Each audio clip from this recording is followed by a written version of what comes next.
இறை தூதர் ஸல்லல்லாஹு அலைஹி வஸல்லம் அவங்க சத்தியம் பண்ணி சொன்ன 3 விஷயங்கள் பற்றி என்னன்னு தெரிஞ்சுக்கலாமா? அஸ்ஸலாமு அலைக்கும் வரஹ்மத்துல்லாஹி வபரகாத்துஹு.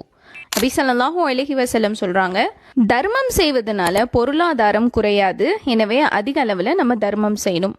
இரண்டாவது, பிறர் செய்யக்கூடிய அநியாயத்தை நம்ம மன்னித்து விடுவதன் மூலமாக அல்லாஹ் நம்முடைய கண்ணியத்தை உயர்த்துறான், எனவே நம்ம மன்னிக்கணும், அது நம்முடைய கண்ணியத்தை அல்லாஹ்விடம் உயர்த்தி விடுகிறது. மூன்றாவது, தனது தேவைக்காக பிறரிடம் யாசகம் கேட்கும் வாயில ஒருத்தருக்கு நம்ம திறந்து விடும்போது அல்லாஹ் வறுமையின் வாசலை நமக்கு திறந்து விடுகிறான் அப்படின்னு இந்த ஹதீஸா அப்துர் ரஹ்மான் இப்னு அவுஃப் ரலியல்லாஹு அன்ஹு அவங்க அறிவிக்கிறாங்க. ஹதீஸ் இடம்பெறும் நூல் அஹ்மத்.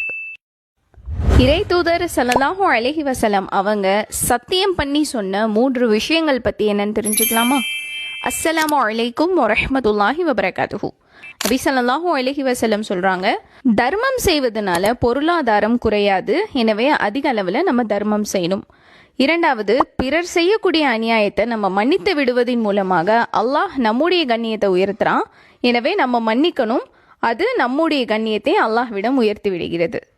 மூன்றாவது, தனது தேவைக்காக பிறரிடம் யாசகம் கேட்கும் வாயில ஒருத்தருக்கு நம்ம திறந்து விடும்போது அல்லாஹ் வறுமையின் வாசலை நமக்கு திறந்து விடுகிறான் அப்படின்னு இந்த ஹதீஸா அப்துர் ரஹ்மான் இப்னு அவுஃப் ரலியல்லாஹு அன்ஹு அவங்க அறிவிக்கிறாங்க.